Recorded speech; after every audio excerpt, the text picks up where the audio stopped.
So this French tale is all about a woman's virtue, sin and doubt. There's also romance, passion, lust, capriciousness and breaking trust. It starts with Emma, who lives on a farm. She's young, precocious, but not without charm. Her mum is dead, her dad's a squire, and one fine day he does require the help of medic man, you see, because he's fallen from a tree and snapped the bone there in his leg. If he gets gangrene, he'll be dead, because back then a fracture was a real big deal and bad because they couldn't really operate. I mean, who would cooperate without even an anaesthetic, then hobbling about on a wood prosthetic? So Dr. Bovary swoops in to save the man his leg and shin, so he can walk about the lane without the need to use a cane. He binds it up and makes a splint, and in no time there is no hint that Mr. Theodore had ever broken it. This man's so clever, this doctor chap, this great hero, must have some prize for this great show. So he and Dr. Bovary, he's a widower also, see, they bond because he's saved his limb, and Emma now quite fancies him. So Mr. Theodore allows the two of them to make their vows. But almost from the wedding day, she thinks he's boring, maybe gay, because there's not one hint of lust, no romance, passion, only dust. This bores the gal, he is a prig. She cares for him, not one damn fig. And when they start to live together, he's always working, boring fella. She's trapped in agoraphobia, develops melancholia. So she's now crying every hour. Depression comes and does devour, and Bovary is none the wiser. He's repressed, the useless miser. So he can't really spark her fire, and she drowns further in the mire. Then one day comes an invitation which stirs her from her consternation, a ball in town which takes her fancy, a chance to practice psychophancy. So off they go one night in carriage, and Doc thinks this will save his marriage.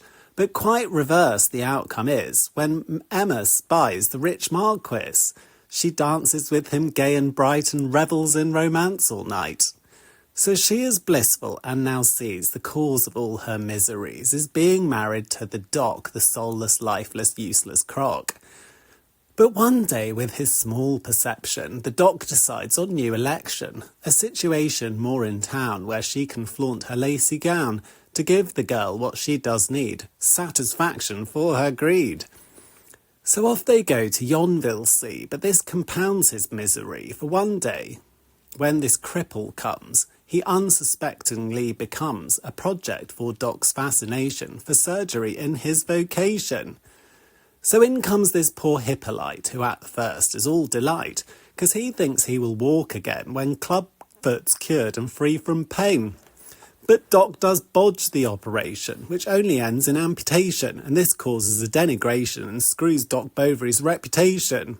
So there is panic, and amid this chaos, Emma's birthed a kid. But this does not now help her cause, since for it she feels zip at all. Between the birth and doctor's folly, she slides back into melancholy. Then disaster, heaven knows, for at the agricultural show is dashing Mr. Boulanger, who flatters her and strokes her hair. So she gets giggly and flirtatious, but he's a bad and quite salacious. He takes her riding on her horse and beds her in the woods, of course. So she's now got this wild affair and comes back with dishevelled hair. But still the hubby don't suspect. He's ignorant, no self-respect.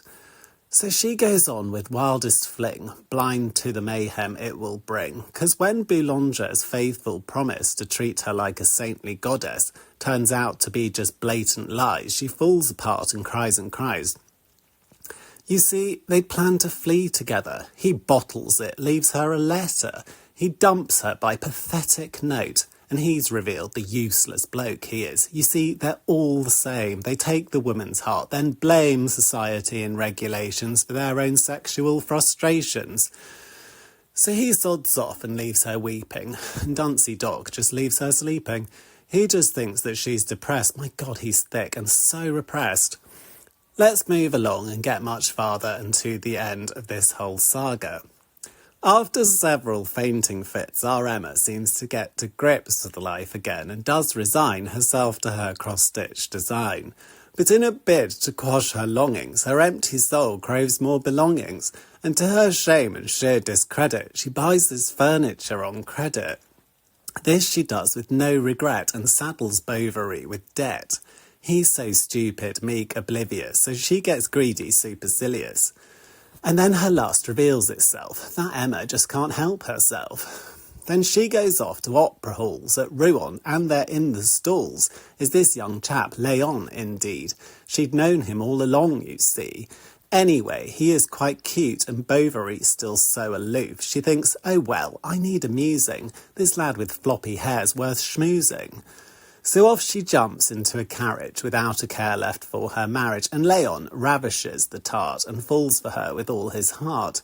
But by this point her chilling soul is withered, cursed and frozen cold, and all she wants is for him to pay off the debt she did accrue. So when it dawns on her he's brassic and gushy, needing and dramatic, she dumps the boy and runs back to the guy who made her glum and blue. And this time all she needs is cash, so she pleads love but's rather brash.